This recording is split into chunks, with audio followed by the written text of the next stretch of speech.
नमस्ते बच्चों। तो जैसा कि आपको पता है कि हमने लास्ट क्लास में 12th क्लास के सिलेबस की आउटलाइन देख ली थी, कौन किस यूनिट में कौन कौन से चैप्टर हैं और क्या उनकी वेटेज है। आज इस वीडियो में हम शुरू करने वाले हैं अपना पहला चैप्टर।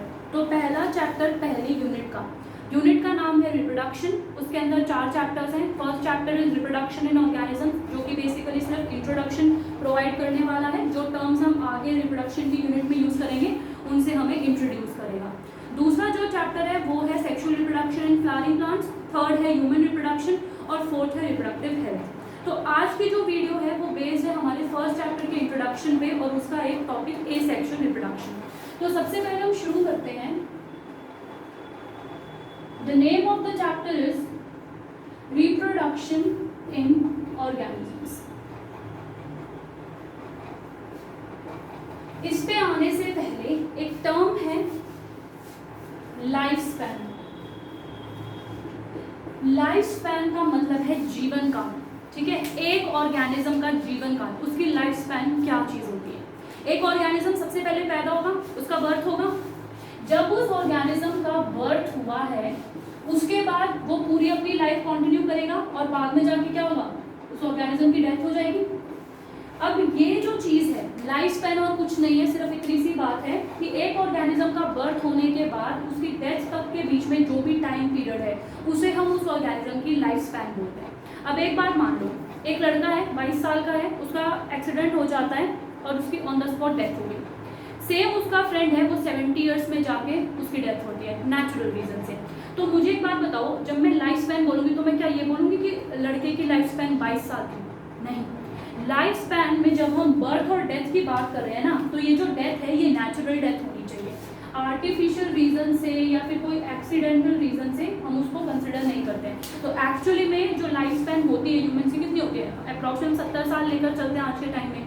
तो ये हमारी लाइफ स्पैन को जब आप एक्सप्लेन करते हो तो ये पॉइंट आपको बहुत ध्यान में रखना है कि जो डेथ है वो नेचुरल डेथ होनी चाहिए।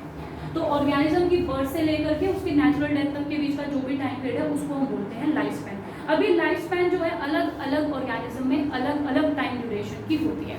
जैसे सबसे पहले सबसे छोटी लाइफ साइकिल वाले लाइफ स्पैन वाले ऑर्गेनिज्म की बात करूं तो वो है मे फ्लाई। ठीक है, मे फ्लाई जो है इसकी जो लाइफ स्पैन है वो 1 डे की है, एक दिन में ये लार्वा से एडल्ट में डेवलप भी होता है, रिप्रोडक्शन भी करता है और उसके बाद जो इसकी अपनी प्रोजेनी फॉर्म करके एक्सपायर भी हो जाता है। ठीक है, दूसरा मेक फ्लाई के बाद एग्जांपल है हाउस फ्लाई का। हाउस फ्लाई की जो लाइफ साइकिल है वो 30 डेज होती है। इसके बाद राइस प्लांट की जो लाइफ साइकिल है वो अप्रॉक्स में हम 3 to 4 मंथ्स बोलते हैं। और डॉग्स की जो लाइफ स्पैन है या फिर जो हॉर्स की लाइफ स्पैन है ये ऑलमोस्ट सेम होती है, ये होती है 20 to 25 ईयर्स।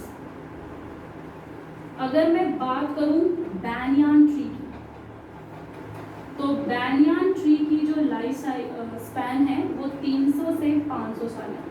ठीक है, कुछ बुक्स में 300 से 400 लिखा होता है, कुछ में 400 से 500, तो हमने 300 से 500 ले लिया। मैंने यहाँ पर सिर्फ कुछ एग्जाम्पल्स दिए हैं आपको ये दिखाने के लिए कि लाइफ स्पैन कुछ डेज की भी हो सकती है, कुछ मंथ्स की भी हो सकती है और कुछ ईयर्स की भी हो सकती है। एनसीईआरटी में जो भी लिस्ट है या फिर जो मैं आपको नोट्स का पीडीएफ प्रोवाइड करने वाली हूँ उसमें पूरी लिस्ट है जिन जिन ऑर्गेनिजम्स की लाइफ स्पैन आपको याद होनी चाहिए। ठीक है, अब लाइफ स्पैन पे आगे बढ़ने से पहले इसमें एक चीज याद रखना जो मैं यहाँ बोल रही हूँ, life span is irrespective of the size of organism। मेरे पास एक ऑर्गेनिज्म है पैरट, ठीक है, और एक मेरे पास ऑर्गेनिज्म है क्रो। पैरट और क्रो का बॉडी साइज जो है ऑलमोस्ट सेम है, दोनों का साइज ऑलमोस्ट बिल्कुल एक जैसा है, लेकिन पैरट की जो लाइफ स्पैन है वो 140 साल होती है और क्रो की जो लाइफ स्पैन है वो सिर्फ 15 साल होती है। ठीक है, तो यहाँ से मैं एक बात कंक्लूड कर सकती हूँ कि किसी ऑर्गेनिज्म की लाइफ स्पैन कितनी लंबी या कितनी छोटी होगी वो उस ऑर्गेनिज्म के बॉडी साइज पर डिपेंड नहीं करता है। ठीक है, दूसरा एक बात देखो, हम लोग कोई भी ऑर्गेनिज्म जो है मॉर्टल नहीं है, सॉरी इमॉर्टल नहीं है, हम सभी मॉर्टल है, हम लोगों को एक ना एक दिन हम लोग की डेथ हो जानी है। क्या नेचर में ऐसा कोई ऑर्गेनिज्म है जो जिसकी कभी डेथ नहीं होती? हाँ बिल्कुल है, single celled organisms. Single celled organisms, जैसे मैं एग्जाम्पल की बात कर लेती हूँ अमीबा, ये ऐसे ऑर्गेनिज्म हैं जिनकी कभी नेचुरल डेथ नहीं होती। सवाल उठा क्यों नहीं होती है? देखो ये मेरे पास पेरेंट अमीबा है, ठीक है, ये फिजन से, अब सब लोगों ने 11th में पढ़ा है कि अमीबा फिजन से डिवाइड करता है। ये अमीबा जो है डिवाइड करेगा, अपनी 2 डॉटर सेल्स फॉर्म करेगा, एक ये और एक ये। अब इसके बाद क्या होगा, ये डॉटर सेल फर्दर डिवाइड करेगी 2 में, और सिमिलरली यहाँ पर भी ये जो है डिवाइड करेगा 2 में। अब इसमें एक बात जरा ध्यान से देखना, जो पेरेंट था उसका जो कंटेंट है वो 2 डॉटर सेल में डिवाइड हो गया, अगली का इसका जो कंटेंट है वो इन 2 में डिवाइड हो गया। क्या कहीं पर भी पेरेंट की डेथ हुई? नहीं हुई। हाँ, पेरेंट सडनली डिसअपीयर हो गया, ये वाला पेरेंट था, ये सडनली डिसअपीयर हो गया और ये 2 फॉर्म हो गए। तो इसलिए हम सिंगल सेल्ड ऑर्गेनिज्म को बोलते हैं कि सिंगल सेल्ड ऑर्गेनिज्म के अंदर, क्योंकि और जो पेरेंट है या जो भी उसका हम बोल सकते हैं कि फर्स्ट जनरेशन है, उसकी डेथ नहीं होती है, जो पेरेंट है वो एकदम से डिसअपीयर हो जाता है। तो इसलिए सिंगल सेल्ड ऑर्गेनिज्म को हम बोल देते हैं कि ये जो ऑर्गेनिज्म होते हैं ना, ये होते हैं इमॉर्टल, ठीक है। अब सवाल ये उठता है कि ऐसा क्यों है, इनमें सडन डेथ क्यों नहीं होती? बेसिकली होता क्या है, इनका जो साइटोप्लाज्म है वो डिवाइडेड नहीं है। हमारा जो साइटोप्लाज्म है वो 2 तरीके से डिवाइड होता है। हमारी बॉडी में 2 तरह के सेल हैं, जर्म सेल और सोमैटिक सेल। जर्म सेल जो रिप्रोडक्शन में काम आते हैं, सोमैटिक सेल जो नॉर्मल बॉडी की ग्रोथ कराते हैं। तो जर्म सेल के अंदर मिलने वाला plasma cytoplasm, sorry germ plasm, और जो हमारे नॉर्मल सोमैटिक सेल है उनमें मिलने वाला प्लाज्मा सोमैटोप्लाज्म। होता क्या है, जो ये सिंगल सेल्ड ऑर्गेनिज्म होते हैं, इनकी बॉडी का जो साइटोप्लाज्म है ना, ये साइटोप्लाज्म 2 पार्ट्स, सोमैटोप्लाज्म और जर्म प्लाज्म, इनमें डिफरेंशिएट नहीं होता है। इनके अंदर ऐसी कोई डिफरेंशिएशन नहीं है, इसलिए इनके अंदर पेरेंट की कोई डेथ नहीं होती है। और इनकी जो लाइफ साइकिल है वो देखने में ऐसे लगती है जैसे कि इमॉर्टल है, ठीक है। ये वाली टर्म क्लियर हुई। अब इसके बाद आगे बढ़ते हम।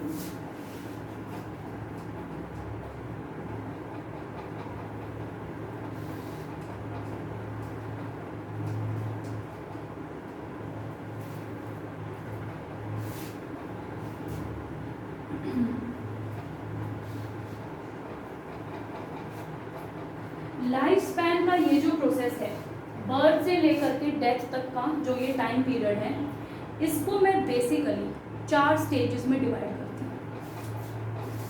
सबसे पहले बर्थ हुआ ऑर्गेनिज्म का, इसके बाद पहला जो आता है वो आता है जुवेनाइल फेज। जुवेनाइल फेज या फिर जुवेनाइलिटी वो फेज है जिसके अंदर ऑर्गेनिज्म रिप्रोडक्शन की कैपेसिटी को अचीव करता है, ठीक है। इसके अंदर सिर्फ अभी बॉडी ग्रोथ हो रही है और रिप्रोडक्शन की कैपेसिटी अचीव हो रही है, जो कि हम लोगों के केस में 12 से 15 साल तक होता है, ठीक है। जुवेनाइल फेज जैसे पास होता है, उसके बाद ऑर्गेनिज्म एंटर कर जाता है रिप्रोडक्टिव फेज में। रिप्रोडक्टिव फेज के अंदर ऑर्गेनिज्म रिप्रोडक्शन को स्टार्ट करता है, ठीक है। इसके अंदर जो ऑर्गेनिज्म है वो रिप्रोड्यूस होगा और अपनी अगली प्रोजेनी को फॉर्म करेगा। थर्ड होता है सेनेसेंस, एजिंग एंड सेनेसेंस, ठीक है। सेनेसेंस और एजिंग जो है एनिमल्स में होती है, सेनेसेंस जो है वो प्लांट्स में होती है। होता क्या है, प्रोग्रेसिव डिट्यूरेशन। मैं यहाँ पर एक टर्म लिख रही हूँ, प्रोग्रेसिव डिट्यूरेशन। अब जो ऑर्गेनिज्म है वो रिप्रोड्यूस कर चुका है, धीरे धीरे क्या होगा, उसकी बॉडी का जो भी मेटाबॉलिज्म है, जैसे हम बोलते हैं ना कि बुढ़ापे में आके काम करने की वो कैपेसिटी नहीं रहती जो जवानी में थी, तो यहाँ पर क्या है, बॉडी का प्रोग्रेसिव डिट्यूरेशन हो चुका है। डिट्यूरेशन का मतलब है बॉडी जो है वो डिग्रेड होनी शुरू हो गई है, उसके जो फंक्शंस की पहले जितनी जो एफिशिएंसी थी वो एफिशिएंसी अब उसकी नहीं रही है। और ये प्रोग्रेसिव है क्योंकि ये हमेशा एक फॉरवर्ड डायरेक्शन में चलता है। कभी ऐसे सुना है कि उल्टी एजिंग होने लगी, भाई 50 से कोई 70 का ही होगा, ऐसा तो नहीं होता कि 70 से कोई 50 साल का हो जाता है। तो यहाँ पर हम एजिंग को यही बोलते हैं कि ये एक प्रोग्रेसिव डिटोरेशन है बॉडी के मेटाबॉलिज्म की और उसके सेल्स की, वो डिग्रेड होना शुरू हो जाते हैं, ठीक है। इसके बाद सेनेसेंस को जब हम बोलते हैं तो सेनेसेंस जो है ये भी एक टर्मिनल इरिवर्सिबल स्टेज होती है।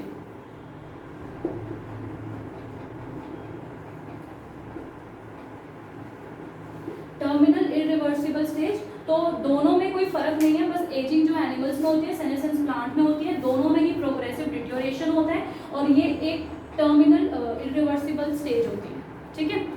अब इसके बाद हम आते हैं इसके फोर्थ पे, ऑर्गेनिज्म एज करता करता एक टाइम ऐसा आएगा जब ऑर्गेनिज्म की डेथ हो जाएगी।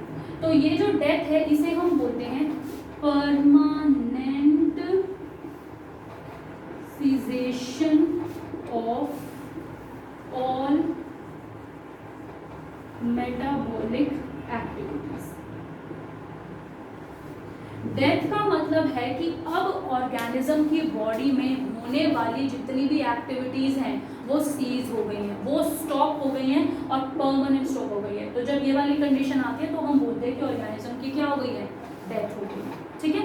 अब हमें मेन पढ़ना है second stage, the stage which we have to read in detail is this reproductive phase. तो इसी रिप्रोडक्टिव फेज के साथ हम अपना टॉपिक रिप्रोडक्शन शुरू करते हैं।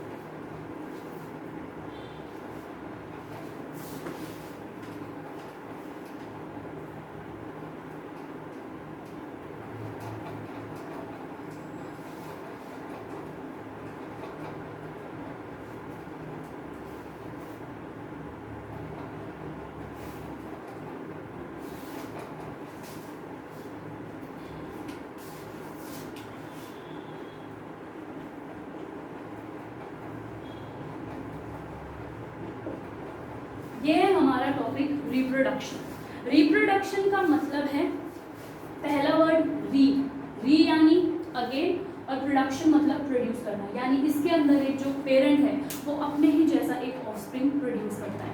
तो reproduction is actually it is a biological phenomena in which a parent produces its offspring which is similar to the parent. तो ये जो रिप्रोडक्शन है इसका मतलब यही है कि जिसके अंदर पेरेंट जो है अपना एक ऑफस्प्रिंग प्रोड्यूस कर रहा है और जो ऑफस्प्रिंग है वो पेरेंट्स के सिमिलर होता है, उसके अंदर कुछ कैरेक्टरिस्टिक्स पेरेंट्स होते हैं। सारी तो नहीं होती, जैसे हम हैं, हम हमारे पेरेंट्स से बोल सकते हैं कि ऐसे चलने की आदत तो इसके पापा में भी इसमें भी आ गई, लेकिन क्या हम बिल्कुल एग्जैक्ट कॉपी है उनकी?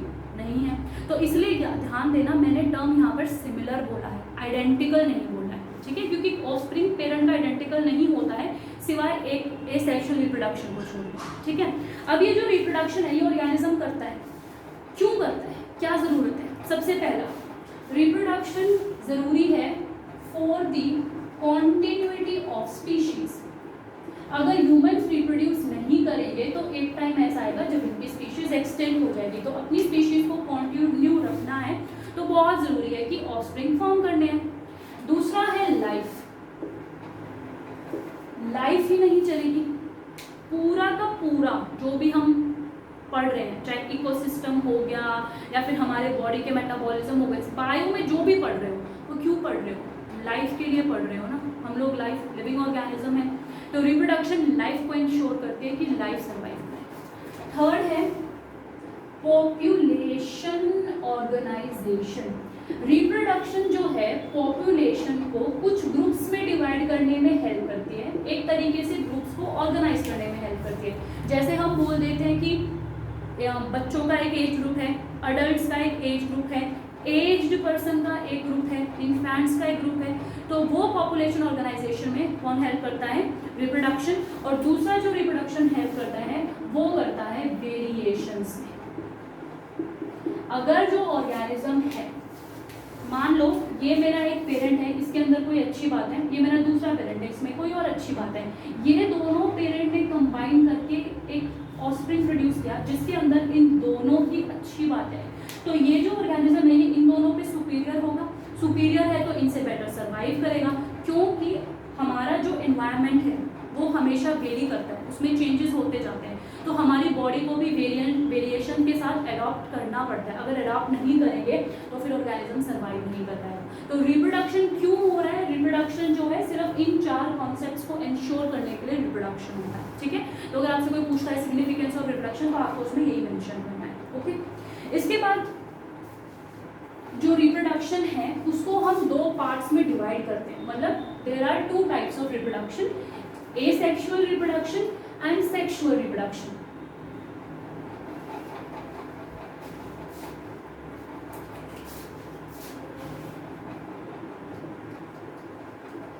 Asexual reproduction and sexual reproduction. अब मैं सबसे पहले जो है बात करती हूँ एसेक्सुअल रिप्रोडक्शन की। एक बात ध्यान रखना बेटा कि जो ये रिप्रोडक्शन के हम टाइप्स डिज़ाइन कर रहे हैं, ये जो टाइप रिप्रोडक्शन के हमने डिज़ाइन किए हैं, ये हमने किए हैं इस बेसिस पे कि जो पेरेंट है वो गैमीट्स फॉर्म करता है या नहीं करता। तो सबसे पहले सुनना, इसको डिफरेंशिएट करना आपके लिए इजी होगा, बिकॉज 11th क्लास में इतना तो आप लोगों ने पढ़ा है। एसेक्सुअल रिप्रोडक्शन का मतलब है जिसके अंदर सिर्फ एक ही पेरेंट ऑफस्प्रिंग फॉर्म कर सकता है, तो it is a uniparental process. Whereas in sexual reproduction we require 2 parents, male और female, तो it is a biparental process, ठीक है। अब सेक्सुअल रिप्रोडक्शन में क्या है, ये दोनों पेरेंट्स हैं ये अपने गैमीट्स फॉर्म करेंगे और वो गैमीट्स जो हैं आगे प्रोसेस कंटिन्यू करते हैं। तो सेक्सुअल रिप्रोडक्शन के अंदर क्या है, गैमीट्स की इन्वॉल्वमेंट भी है और गैमीट्स की फॉर्मेशन भी है, लेकिन ऐसी कोई गैमीट फॉर्मेशन जो है एसेक्सुअल रिप्रोडक्शन में नहीं होती है। There is no gamete formation in asexual reproduction. अब यहाँ पे गैमीट्स इन्वॉल्व हुए थे तो ऑब्वियस ही बात है वो दोनों गैमीट्स मिलकर फर्टिलाइज भी होंगे, तो एसेक्सुअल रिप्रोडक्शन के अंदर फर्टिलाइजेशन होता है, सेक्सुअल रिप्रोडक्शन के अंदर फर्टिलाइजेशन नहीं होता। अब मान लो सेक्सुअल रिप्रोडक्शन के अंदर फर्टिलाइजेशन हो गया, अब इसका जो ऑर्गेनिज्म है उसके अंदर तो पेरेंट का एक पेरेंट से अलग ट्रेट आया, दूसरे पेरेंट से अलग ट्रेट आया, तो इसके अंदर कुछ वेरिएशंस होंगी, ठीक है। वेरिएशंस होंगी तो एवोल्यूशन करने में ये बेटर है, तो it is better at evolution. लेकिन एसेक्सुअल रिप्रोडक्शन में कोई भी वेरिएशंस नहीं होती हैं। क्यों नहीं होती हैं? एसेक्सुअल रिप्रोडक्शन का जो ऑफस्प्रिंग होता है वो अपने पेरेंट की आइडेंटिकल कॉपी होता है, ठीक है। एसेक्सुअल रिप्रोडक्शन में जो ऑफस्प्रिंग बनते हैं they are identical to parents, parents के बिल्कुल एग्जैक्ट कॉपी होते हैं, जैसे अमीबा के केस में हो गया, ईस्ट के केस में हो गया, तो ये पेरेंट्स के आइडेंटिकल होते हैं, इसलिए हम इनको एक टर्म और यूज करके बोलते हैं क्लोन, ठीक है, यानी जो अपने पेरेंट की एग्जैक्ट कॉपी है, ठीक है। लेकिन ऐसे जो क्लोन्स हैं वो सेक्सुअल रिप्रोडक्शन में नहीं बनते क्योंकि ऑर्गेनिजम्स में कुछ वेरिएशन होती है, ठीक है, और वो अपने पेरेंट्स से सिमिलर होते हैं, आइडेंटिकल नहीं होते। इस वजह से ये वेरिएशन से एवोल्यूशन अच्छे से कर सकते हैं और ये जो है एवोल्यूशन में इतना बेटर परफॉर्म नहीं कर पाते, ठीक है। दूसरी बात क्या है, जो एसेक्सुअल रिप्रोडक्शन है it is a fast method, ठीक है। एसेक्सुअल रिप्रोडक्शन बहुत जल्दी जल्दी अमीबा डिवाइड करता है, लेकिन ह्यूमन में एक ऑफस्प्रिंग बनने में कितना टाइम लगता है, 9 months, तो it is a slow process. Also sexual reproduction is a bit more complex और एसेक्सुअल रिप्रोडक्शन जो इतना कॉम्प्लेक्स नहीं होता, बहुत सिंपल है, ठीक है। अब इसके बाद हम शुरू करने वाले हैं एसेक्सुअल रिप्रोडक्शन डिटेल में और उसके बाद सेक्सुअल रिप्रोडक्शन। इस वीडियो में सिर्फ एसेक्सुअल रिप्रोडक्शन को कवर करेंगे। अच्छा, इसमें एक और चीज, सेक्सुअल रिप्रोडक्शन किस में देखने को मिलती है, मैमल्स में, है ना। इसके अलावा जो भी हमारे एव्स हैं उन सब के अंदर भी सेक्सुअल रिप्रोडक्शन होती है, रेप्टाइल्स के अंदर भी सेक्सुअल रिप्रोडक्शन होती है, तो मैमल्स हो गया, एव्स हो गए, रेप्टाइल्स हो गए। और एसेक्सुअल रिप्रोडक्शन किस में देखने को मिलती है, जो हमारे सिंपल या फिर प्रिमिटिव ऑर्गेनिजम्स होते हैं, जैसे मोनेरा में वाले जो हैं, प्रोटिस्टा में देखने को मिलती है, इसके अलावा कुछ फंजाई में देखने को मिलती है। It is not pronounce as fungi, it's fungi, ठीक है, फंजाई और एल्गी, ठीक है। तो ये जो है एक हम लोगों ने थोड़ा सा कंपैरिजन कर लिया सेक्सुअल और एसेक्सुअल रिप्रोडक्शन का।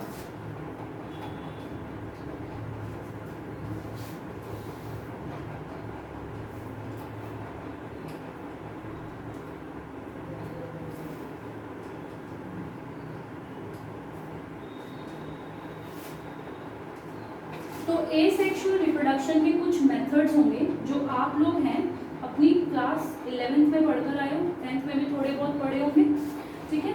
तो एसेक्सुअल रिप्रोडक्शन का हम लोग पहले तो समझ चुके हैं कि एसेक्सुअल रिप्रोडक्शन हम किसको बोलते हैं, जिसके अंदर सिर्फ एक ही पेरेंट जो है इन्वॉल्व होता है और उसके अंदर गैमीट फॉर्मेशन नहीं होती है, ठीक है। क्योंकि एसेक्सुअल रिप्रोडक्शन के अंदर गैमीट फॉर्मेशन नहीं होती है, therefore this asexual reproduction is also known as agametogeny और एगैमीटोजेनेसिस, ठीक है। बायो में टर्म्स को तोड़कर पढ़ोगे तो चीज़ें अच्छे से याद रहेंगी, हर डेफिनेशन को लर्न नहीं कर सकते। एक काम करना, कॉपी का एक पेज बनाओ जिसपे मैं जहाँ पर भी वर्ड को शॉर्ट में बोलूँगी ना कि इस वर्ड का मीनिंग है, वो पीछे लिख लेना। ध्यान रहे जहाँ कहीं भी जेनेसिस वर्ड आता है उसका मतलब है फॉर्मेशन, और जहाँ कहीं भी ए वर्ड आता है या फिर एन वर्ड आ जाता है इसका मतलब है विदाउट। और ये क्या है, गैमो यानी gametes.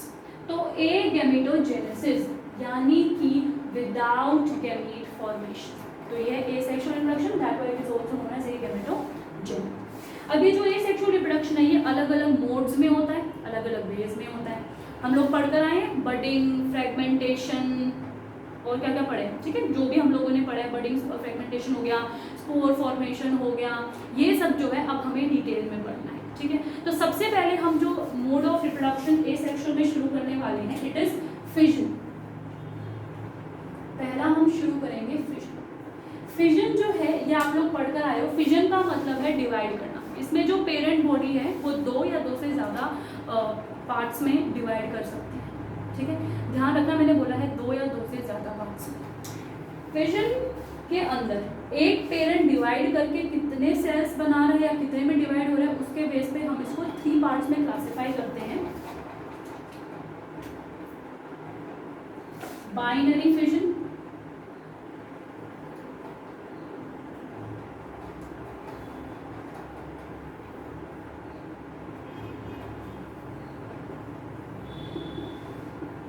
Multiple fission and plasmotomy. सबसे पहले मैं शुरू करती हूँ बाइनरी फिजन के साथ। बाइनरी फिजन का मतलब है जिसके अंदर जो एक ऑर्गेनिज्म है वो 2 ऑर्गेनिजम्स में स्प्लिट कर जाएगा। मल्टीपल फिजन के अंदर मल्टीपल सेल्स बनेंगे और प्लाज्मोटोमी को मल्टीपल। तो सबसे पहले मैं मल्टीपल फिजन के डिटेल में जाना चाहती हूँ। ये जो अमीमा है, ये जब अमीमा डिवाइड करता है किसी भी प्लेन में डिवाइड कर सकता है, ऐसे कर गया, ऐसे कर गया, ऐसे कर गया, ऐसे कर गया, किसी भी प्लेन में डिवाइड किया। लेकिन सारे ऑर्गेनिज्म जो बाइनरी फिजन करते हैं वो एक ही प्लेन में डिवाइड हो या इरेगुलर प्लेन में डिवाइड हो, ये ज़रूरी नहीं है। तो ऑर्गेनिज्म किस प्लेन में डिवाइड करता है उसके बेस पे जो है हम इसे 3 पार्ट्स में क्लासिफाई करते हैं। सबसे पहले जो हम बात करते हैं, it is vertical line of vision. ये देखने को मिलता है यूग्लिना में। यूग्लिना में क्या होता है, ये जो है हमारा ऑर्गेनिज्म है इस तरीके से।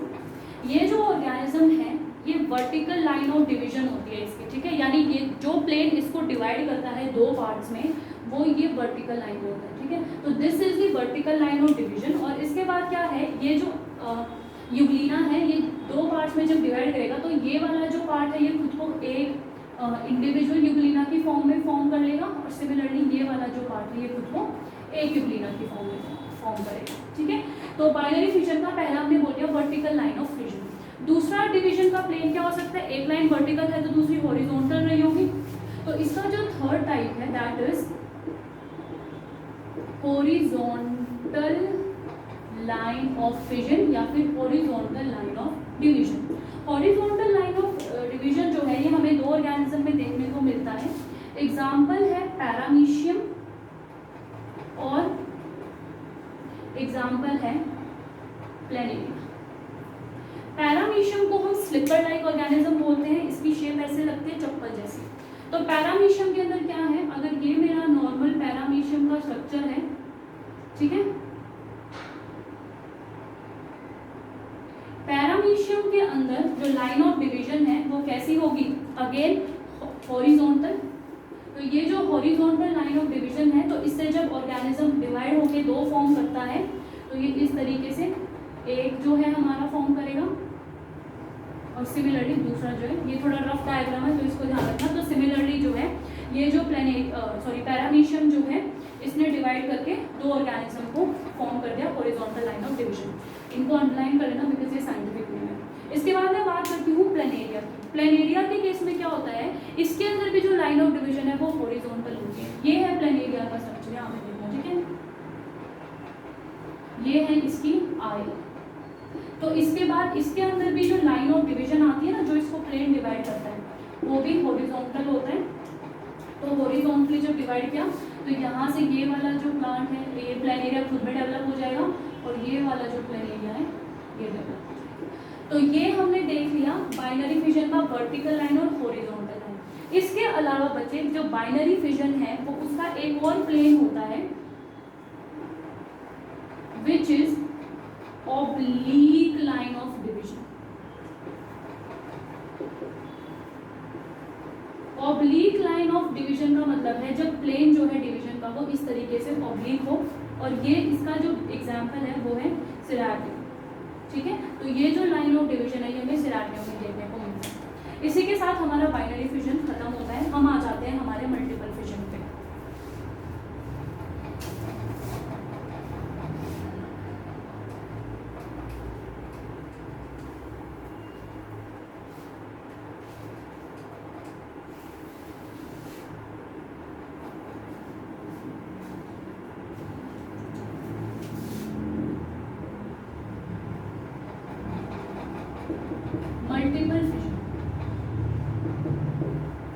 मल्टीपल फिजन देखने को मिलता है अमीबा में, और इसके अलावा इसका बेस्ट एग्जाम्पल है प्लाज्मा। तो सबसे पहले मैं बात करती हूँ अमीबा की। अमीबा में क्या होता है, जब अमीबा के पास अनफेवरेबल कंडीशंस है, अनफेवरेबल कंडीशंस का मतलब है कि ड्रॉट की कंडीशन है, पानी प्रेजेंट नहीं है या फिर न्यूट्रिएंट्स प्रेजेंट नहीं है, ये होती है एडवर्स कंडीशन। तो जब अमीबा है अपनी सराउंडिंग में और वहाँ पर एडवर्स कंडीशन है, तो एडवर्स कंडीशन में अमीबा क्या करेगा, जो उसके सूडोपोडिया होते हैं उन सूडोपोडिया को वो सराउंडिंग से रिट्रैक्ट करता है, और रिट्रैक्ट करके इस वे में अरेंज होता है कि ये अमीबा हो जाता, ये अमीबा हो गया, इसने अपने सूडो, नॉर्मली अमीबा क्या होता है इस शेप में, ये अमीबा के सूडोपोडिया होते हैं। तो अमीबा क्या करेगा, अपने सूडोपोडिया को सराउंडिंग से रिट्रैक्ट करेगा और उसके बाद अपने चारों तरफ एक 3 लेयर की सिस्ट फॉर्म करेगा, ठीक है। ये जो है 3 लेयर्स की सिस्ट फॉर्म करेगी, और ये जो सिस्ट है ये अमीबा को अनफेवरेबल कंडीशन में सर्वाइव करने में हेल्प करते हैं। तो ये जो 3 लेयर सिस्ट फॉर्म होती है, इस प्रोसेस को हम बोलते हैं encystation, formation of cyst around amoeba, ठीक है।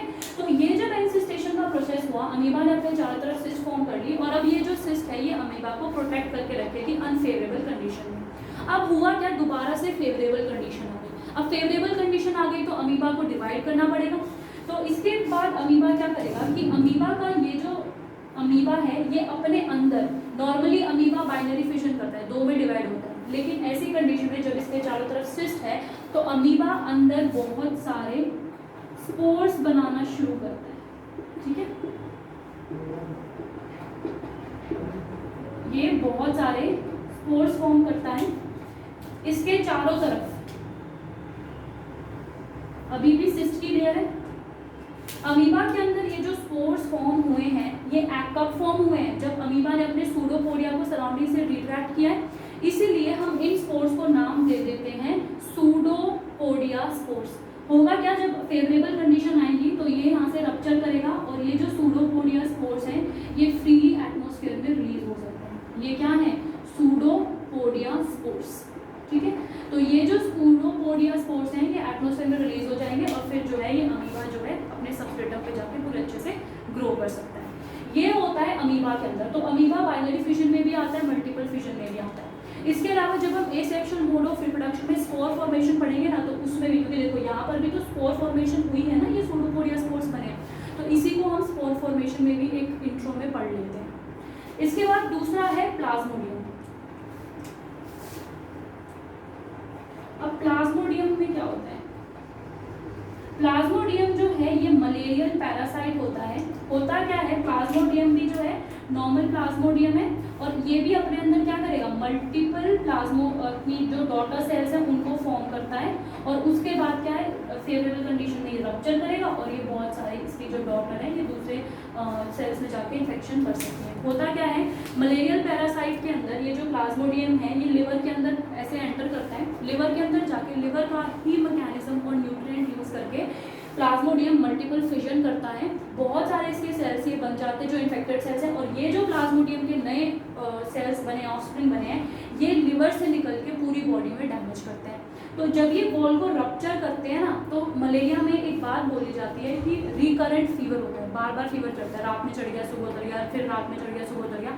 तो ये कब कब होता है, जितनी बार भी ये रप्चर करेगा ना और ये सेल्स यहाँ से बाहर रिलीज आउट होते हैं, उतनी बार बॉडी में फीवर बढ़ता है, यानी बॉडी का टेम्परेचर बढ़ता है तो फीवर हो जाता है। ठीक है, तो मल्टीपल फिजन में हमने दो ऑर्गेनिजम्स को पढ़ा, अमीबा और प्लाज्मोडियम। ध्यान रहे इसमें सबसे इंपॉर्टेंट है प्लाज्मोडियम का एग्जाम्पल।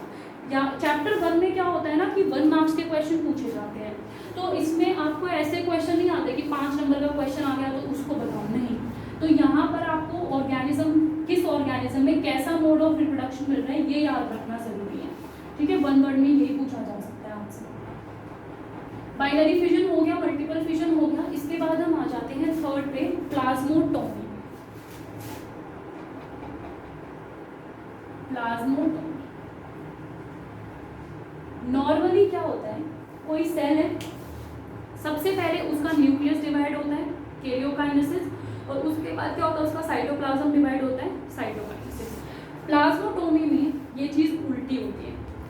सबसे पहली बात, प्लाज्मोटोमी जो है वो मल्टी न्यूक्लिएट पेरेंट में होती है, मतलब ऐसा पेरेंट जिसके अंदर मल्टीपल न्यूक्लियस होते हैं सेल में, और इसका एग्जाम्पल है ओपेलिना। होता क्या है, ये सेल है, इसके अंदर मल्टीपल न्यूक्लियस है, मान लेते हैं कि ये 40 न्यूक्लियस है। नॉर्मल कंडीशन में सबसे पहले कैरियोकाइनेसिस होना होता है, यानी कि न्यूक्लियस डिवाइड करेगा। यहाँ पर कैरियोकाइनेसिस ना होके पहले होता है साइटोकाइनेसिस। साइटोकाइनेसिस, साइटो यानी साइटोप्लाज्म और काइनेसिस यानी डिवीजन, तो डिवीजन ऑफ साइटोप्लाज्म। तो सबसे पहले क्या हुआ, साइटोप्लाज्म की डिवीजन हुई, तो एक सेल ये बना, एक सेल ये बना। अब क्या हुआ, इसके अंदर भी कुछ न्यूक्लियस गए और कुछ न्यूक्लियस इसके अंदर गए, मान लो इसके अंदर 7 गए और इसके अंदर भी 7 न्यूक्लियस चले गए। अब इसके बाद क्या होगा, ये जो ऑर्गेनिज्म है दोनों ये करेंगे कैरियोकाइनेसिस। साइटोकाइनेसिस तो पहले हो गया, अब ये ऑर्गेनिज्म करेंगे कैरियोकाइनेसिस। और कैरियोकाइनेसिस इस तरीके से करेंगे कि पेरेंट में 14 न्यूक्लियाई थे ना, तो न्यूक्लियस डिवाइड करके ये भी 40 न्यूक्लियस का हो जाएगा, ये भी 40 न्यूक्लियस का हो जाएगा। यानी कि प्लाज्मोटोमी के अंदर जब डिवीजन होती है तो एंड में क्या होता है, restored the number of nuclei of in parent, कि पेरेंट के अंदर जितने न्यूक्लियाई थे उतने ही न्यूक्लियाई एंड में जो है रिस्टोर हो जाते हैं। अब ये जरूरी नहीं है कि हमेशा जब साइटोकाइनेसिस हो रहा है तो इक्वल न्यूक्लियस जाए। मान लो ये जो ऑर्गेनिज्म था ये था 10 न्यूक्लियस का, जब इन दो में ये साइटोकाइनेसिस होकर इसके 2 फॉर्म हुए तो एक में 6 चले गए, एक में 4 चले गए। लेकिन यहाँ पर क्या है, पेरेंट वाला नंबर रिस्टोर होना है। पेरेंट वाला नंबर कितना है, 10। इसका मतलब ये 6 तो एज इट इज रहेंगे और इस 6 में से कोई भी 4 डिवाइड करेंगे। तो जब कोई भी 4 डिवाइड करेंगे तो इसका मतलब 4 और बन गए। जैसे ये मान लो 1 2 3 4 5 6 हैं, तो 6 तो इसके पास है, लेकिन इसको रिस्टोर करके 10 करना है, तो ये क्या करेगा, इसके कोई भी 2 डिवाइड कर जाएंगे। तो ये 2 डिवाइड कर दे, तो अब इसके पास टोटल नहीं होंगे, ये तो फिनिश हो गए डिवाइड के बाद। 1 2 3 4 5 6 7 1 2 3 4, हाँ, तो ये जो है 10 यहाँ से कंप्लीट हो गए इसके। ठीक है, तो ये जो अपना रिस्टोर करेगा तो इसके 6 एज इट इज रहेंगे और 10 को कंप्लीट करने के लिए इसके जो 4 हो रहे हैं वो डिवाइड हो जाएंगे। आगे समझ। एक मिनट बच्चे, नहीं आया, दोबारा एक्सप्लेन करना है। देखो जैसे इसके अंदर 10 है, ये 6 गया, अब इस पेरेंट के अंदर ये 6 तो प्रेजेंट है, 1 2 3 4 5 6, ये 6 प्रेजेंट है। अब ये 6 क्या करेंगे, इसको 6 से खुद को करना है 10, क्योंकि पेरेंट में 10 है। अब खुद से 6 में 10 करने का एक बात देखो, जब ये एक डिवाइड करेगा तो 2 न्यूक्लियस फॉर्म करेगा, इसने डिवाइड करके 2 फॉर्म किए, इस वाले ने भी डिवाइड करके 2 फॉर्म किए। अब 2, ये जो 4 है ये तो एज इट इज बचे, 1 2 3 4, तो ये कितने हुए, 2 4 6 7 8 9 10, तो इसका मतलब जो 10 है वो रिस्टोर हो गया। ठीक है,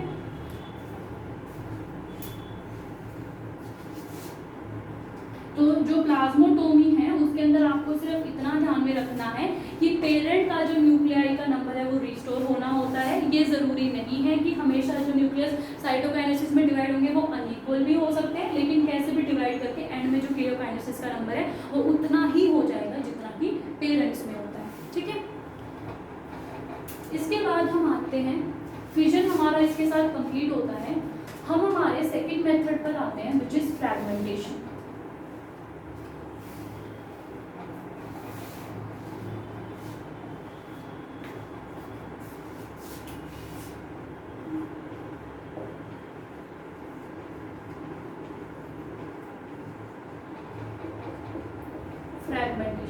फ्रैगमेंटेशन का मतलब क्या होता है, इसके अंदर जो पेरेंट बॉडी है वो 2 या 2 से ज़्यादा फ्रैगमेंट्स में टूट जाती है, और हर एक फ्रैगमेंट जो है वो इंडिपेंडेंटली एक न्यू ऑर्गेनिज्म में ग्रो करने की कैपेसिटी रखता है। फ्रैगमेंटेशन के एग्जाम्पल्स जो हैं, हम स्टार फिश की आर्म पढ़ते हैं, तो स्टार फिश की जो आर्म होती है वो स्टार फिश की मान लो ये 5 आर्म्स है, तो कोई भी एक आर्म जो है वो अगर फ्रैगमेंटेशन से टूट गई है तो वो आर्म खुद को पूरी स्टार फिश में जनरेट कर सकती है। और स्टार फिश में एक और कैपेसिटी होती है कि जहाँ से आर्म कटी है वो वहाँ पे नई आर्म रीजनरेट करने की। दूसरा, इसके अलावा स्टार फिश से ज़्यादा इंपॉर्टेंट एग्जाम्पल जो फ्रैगमेंटेशन में आपको याद रखना है वो रखना है स्पाइरोगायरा।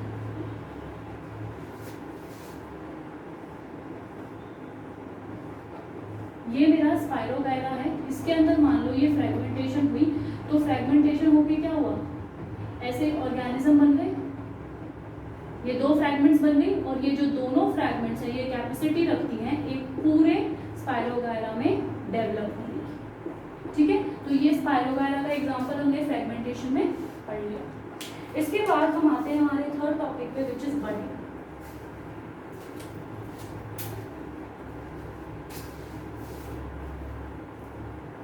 जो फ्रैगमेंटेशन है ना, ये स्पाइरोगायरा के अलावा प्लेनेरिया में भी देखने को मिलती है। प्लेनेरिया में क्या होता है, ये पेरेंट बॉडी है, ठीक है, फ्रैगमेंट बन गई, यहाँ से फ्रैगमेंट बन गई, होगा क्या, एग्जैक्ट इक्वल से बनाते हैं थोड़ा।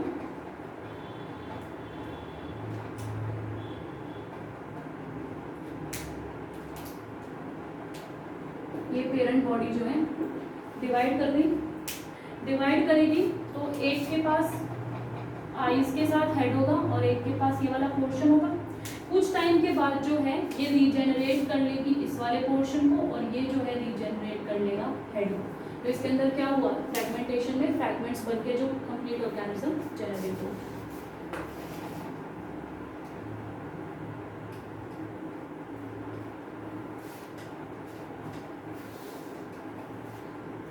इसके बाद हमारा थर्ड आता है बडिंग। बडिंग का मतलब है कि पेरेंट की बॉडी सरफेस के जो पेरेंट का बॉडी सरफेस है या जो एक्सटर्नल सरफेस है वहाँ पे एक बड अराइज होती है। वो बड पेरेंट की बॉडी पर जब तक रहती है जब तक वो इंडिपेंडेंट एग्जिस्ट नहीं कर सकती है। जब वो ग्रो करके पूरा अपनी कंप्लीट इंडिपेंडेंट एग्जिस्टेंस को सर्वाइव कर सकते हैं तो वो वहाँ से डिटैच हो जाता है। अब ये जो बड बन रही है ये पेरेंट की बॉडी में अंदर बन रही है या बाहर बन रही है, इसके बेस पे हम बॉडी को 2 पार्ट्स में डिवाइड करते हैं।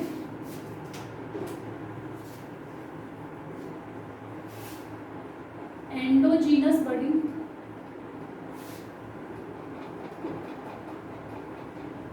which is also known as gemule formation,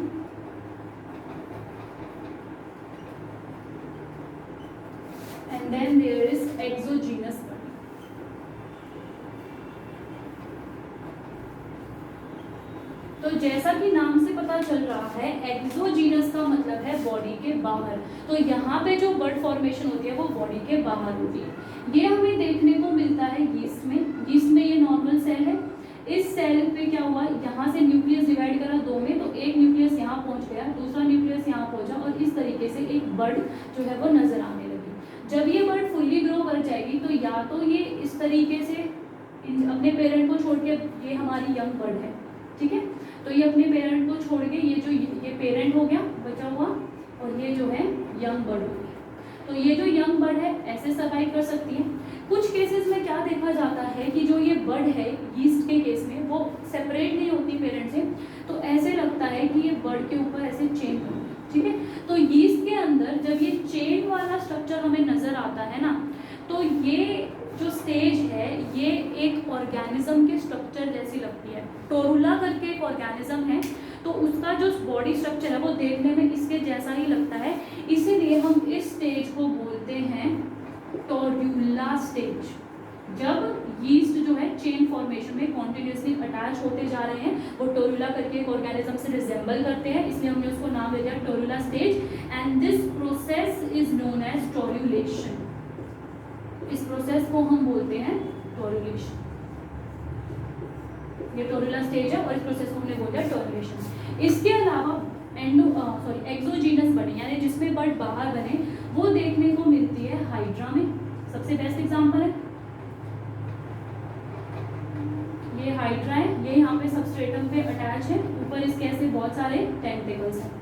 अब क्या हुआ, यहाँ पे एक बर्ड जो है अराइज करेगी, वो बर्ड जो है तब तक इसमें सर्वाइव करेगी, न्यूट्रिशन लेके पूरा ग्रो करेगी, और जब ग्रो करेगी तो उसके बाद क्या हुआ, ये बर्ड यहाँ से डिटैच होके और अपने नए सबस्ट्रेटम पे ग्रो करके एक न्यू जो हाइड्रा है उसमें ग्रो कर सकती है। तो ये भी एग्जाम्पल हुआ एक्सोजीनस बर्डिंग का। इसके बाद हम आते हैं एंडोजीनस बर्डिंग, जिसको हम बोलते हैं, जिसका एक और नाम है जेम्यूल फॉर्मेशन। ये जो एंडोजीनस बर्डिंग है ये देखने को मिलती है फ्रेश वाटर स्पंज। स्पॉन्जेस जो हैं, जो आपने पढ़े थे, इसमें जनरली जो है वो सॉल्ट वाटर या मरीन वाटर में मिलते हैं, लेकिन जो फ्रेश वाटर स्पंज है उसका एक एग्जांपल है स्पॉन्जिला, ठीक है। तो ये जो एंडोजीनस बर्डिंग है ये इस स्पॉन्जिला में देखने को मिलती है। होता क्या है, अगर स्पॉन्जेस का स्ट्रक्चर याद हो, जो हम 11th में चैप्टर पढ़ा था एनिमल किंगडम, तो उसके अंदर क्या है, ये है सबस्ट्रेटम, यहाँ पे ये स्पॉन्ज की बॉडी है, ठीक है, और उसमें बहुत सारे होल्स होते हैं, इसके अंदर जो बॉडी कैविटी है वो स्पॉन्ज सील हो गई। अब ये पेरेंट की बॉडी है, इसके अंदर जो है बर्ड फॉर्मेशन स्टार्ट होती है। तो यहाँ पे देखो, ये जो बर्ड बन रही है ये बर्ड पेरेंट की बॉडी के अंदर बनी है, इसलिए हम इसको बोलते हैं एंडोजीनस बर्डिंग। वाटर के फ्लो के साथ ये बर्ड जो है बाहर निकल जाती हैं, इसी बर्ड को हम बोलते हैं जेम्यूल, ठीक है। अब ये बर्ड जो है पानी के यहाँ से बाहर निकल गए वाटर के फ्लो के साथ और बाहर आ गई, मतलब जो भी इसकी एनवायरनमेंट है। अब मैं एक बार इस जेम्यूल के स्ट्रक्चर को डिटेल में पढ़ती हूँ,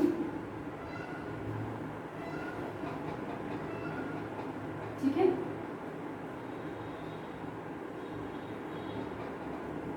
ठीक है,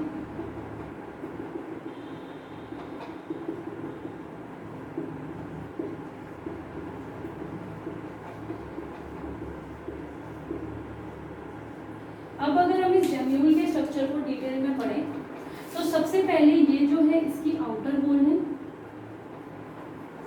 ये है इसकी इनर वॉल। इसके अंदर ये जो बहुत सारे सेल्स नजर आ रहे हैं, इन सेल्स को हम बोलते हैं आर्कियोसाइट्स, जो बाद में ऑर्गेनिज्म के सर्वाइवल में हेल्प करते हैं। ये जो एंड है इसे हम बोलते हैं माइक्रोपाइल, ठीक है।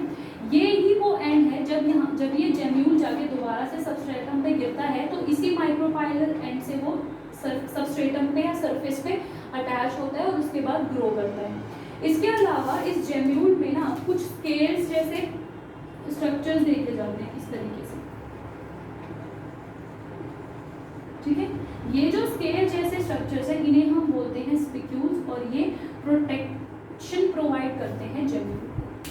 तो यही हमें इसमें पढ़ना था। बर्डिंग दो तरह की है, एक्सोजीनस बर्डिंग, एंडोजीनस बर्डिंग। एक्सोजीनस बर्डिंग में हमने यीस्ट और हाइड्रा को पढ़ लिया, और इसके बाद हमने एंडोजीनस बर्डिंग में जेम्यूल फॉर्मेशन पढ़ लिया, वाटर स्पंज में होता है, और जेम्यूल का स्ट्रक्चर डिटेल में पढ़ लिया। तो हम फ्रेगमेंटेशन पढ़ चुके हैं, बडिंग पढ़ चुके हैं और फिजन पढ़ चुके हैं। अब हम आते हैं हमारे fourth mode of reproduction which is spore formation.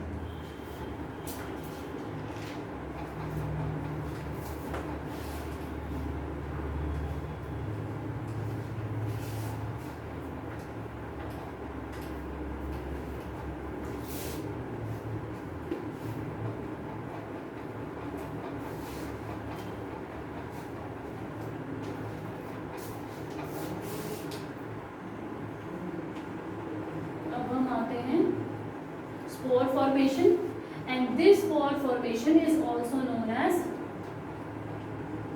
sporulation। ठीक है, अब स्पोर फॉर्मेशन और स्पोरुलेशन का सुनना ध्यान से। हम लोग अमीबा पढ़ कर आए कि अमीबा में क्या होता है, अनफेवरेबल कंडीशन में अमीबा जो है सूडोपोडिया को रिट्रैक्ट करता है, उसके चारों तरफ 3 लेयर की सिस्ट फॉर्म हो जाती है जिसे हम एंसेस्टेशन बोलते हैं, और उसके बाद फेवरेबल कंडीशन आने पे मल्टीपल फ्यूजन करके सूडोपोडिया स्पोर्स उसके रिलीज हो जाते हैं। यही होता है स्पोर फॉर्मेशन या स्पोरुलेशन में। जो स्पोर्स हैं वो एक्चुअली में एक डिस्पर्सल स्ट्रक्चर है जो कि ऑफस्प्रिंग को कैरी करते हैं और उसे उसकी फेवरेबल कंडीशन में ले जाके ग्रो करवाते हैं। अब ये जो स्पोर फॉर्मेशन है ये 4 वेज में होती है। भाई 4 तरह के स्पोर्स पढ़ने हैं। अगर आपको याद हो 11th क्लास में जू स्पोर्स और ऐसे करके कुछ पढ़कर आए थे, वही हमें स्पोरुलेशन में यहाँ पढ़ना है। सबसे पहले मैं जिस स्पोर के साथ शुरू करती हूँ इट इज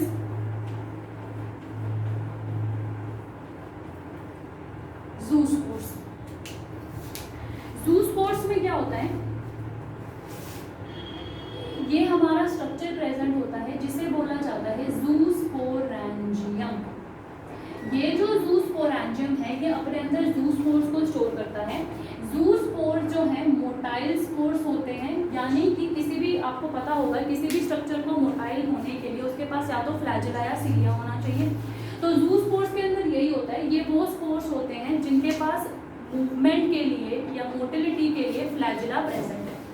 ठीक है, ये जो जू स्पोर्स हैं इसका बेस्ट एग्जांपल है क्लेमाइडोमोनास। एक बार ध्यान रखना, आपसे एग्जांपल्स पूछे जाएंगे तो वो आपको बहुत अच्छे से याद होने चाहिए। तो जू स्पोर्स क्लेमाइडोमोनास के अंदर देखने को मिलता है, मोटाइल स्पोर्स होते हैं। मैं यहाँ पर अगर स्ट्रक्चर करूँ तो ये जू स्पोर्स को ज़ूस्पोरेंजियम करके एक स्ट्रक्चर होता है जो स्टोर करके रखता है। जब फेवरेबल कंडीशन आती है तो ये जो जू स्पोर है ये रप्चर होके इस तरीके से ये बाहर रिलीज आउट हो जाते हैं। ठीक है, आप देख सकते हो इस तरीके से ये जो है जू स्पोर्स रिलीज हो गए। ये इनके पास मूवमेंट के लिए यहाँ पर फ्लैजिला भी प्रेजेंट है, क्लोरोप्लास्ट होता है और न्यूक्लियस होता है क्लेमाइडोमोनास में। इतना ही है जू स्पोर्स में। दूसरे टाइप के हम स्पोर्स की बात करें, कोनीडिया। कोनीडिया जो है ये वाले स्पोर्स देखने को मिलते हैं पेनिसिलियम में।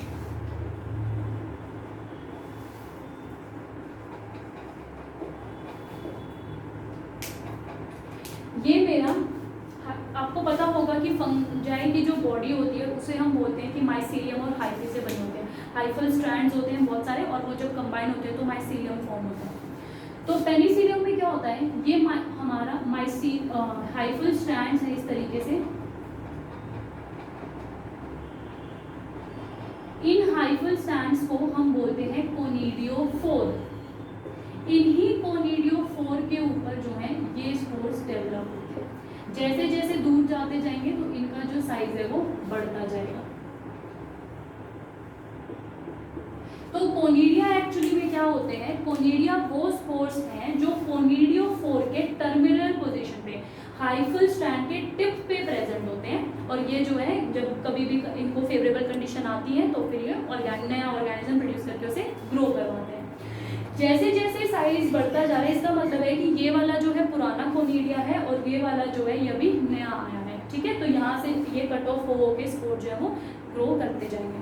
तो कोनिडिया का एग्जांपल हमने पढ़ लिया पेनिसिलियम। इसके बाद हम आते हैं हमारे थर्ड पार्ट पे,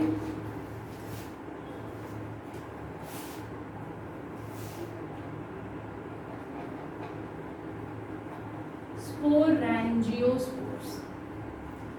जो स्पोरेंजियोस्पोर्स हैं वो देखने को इन्हें, अच्छा स्पोरेंजियोस्पोर्स को पहले तो एक और नाम दिया जाता है, एंडोस्पोर्स भी बोलते हैं इनको। और ये हैं, ये देखने को मिलते हैं राइजोपस में और इसके अलावा देखने को मिलते हैं म्यूकर। स्पोरेंजियोस्पोर्स कुछ नहीं होता, ये जो है थिक वॉल्ड स्पोर्स होते हैं और ये जो भी स्पोरेंजिया करके स्ट्रक्चर होता है उस स्पोरेंजिया के स्ट्रक्चर्स में ये स्पोर्स जो हैं ऐसे प्रेजेंट होते हैं। इसके बाद हम आते हैं हमारे फोर्थ पार्ट पर विच इज क्लेमाइडोस्पोर। एक बात ध्यान रहे बच्चे, ये जो क्लेमाइडोस्पोर है ये क्लेमाइडोमोनास में मिलने वाला स्पोर नहीं है। क्लेमाइडोमोनास में ज़ूस्पोर्स मिलते हैं, क्लेमाइडोस्पोर एक अलग टाइप का स्पोर है और ये जो क्लेमाइडोस्पोर है ये भी मिलता है राइजोपस में और अगैरिकस में। ये जो स्पोर्स होते हैं ये थिक वॉल्ड होते हैं। थिक वॉल्ड होने का मतलब है कि ये अपने अंदर न्यूट्रिएंट मटेरियल को स्टोर करते हैं ताकि अनफेवरेबल कंडीशन को सर्वाइव कर सकें। ये देखो ये स्टैंड है, ये बीच में जो है स्पोर आ गया, फिर ये स्टैंड है बीच में स्पोर आ गया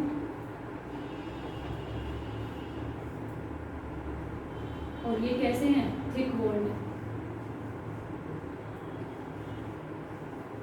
ये इस तरीके के थिक वॉल्ड स्पोर्स हैं, यही होते हैं क्लेमाइडोस्पोर। एक बात और ध्यान रखना कि जो क्लेमाइडोस्पोर है इनकी जो पोजीशन है वो इंटर कैलरी भी हो सकती है, जैसा आप यहाँ पर देख सकते हो कि इंटर कैलरी पोजीशन है ना, बीच में भी है, और इसके अलावा इनकी जो पोजीशन है वो टर्मिनल भी हो सकती है। तो हमने स्पोरुलेशन या स्पोर फॉर्मेशन में जो है बेसिकली 4 तरह के स्पोर्स को पढ़ लिया है, ज़ूस्पोर्स, स्पोरेंजियोस्पोर्स, कोनिडिया और क्लेमाइडोस्पोर। तो इसी के साथ ही हमारा स्पोरुलेशन और स्पोर फॉर्मेशन जो है वो फिनिश होता है। इसके बाद हमारा एक और एसेक्सुअल मोड ऑफ रिप्रोडक्शन बचता है जो कि है वेजिटेटिव प्रोपोगेशन। तो वेजिटेटिव प्रोपोगेशन को थोड़ा डिटेल में पढ़ना है और उसमें कंटेंट भी ज़्यादा है, तो वेजिटेटिव प्रोपोगेशन को और सेक्सुअल रिप्रोडक्शन को हम हमारी नेक्स्ट वीडियो में कवर करेंगे। तो इस वीडियो के लिए इतना ही है। Thank you and I hope आपको समझ आया हो, and if you have any doubts feel free to ask me. नमस्ते।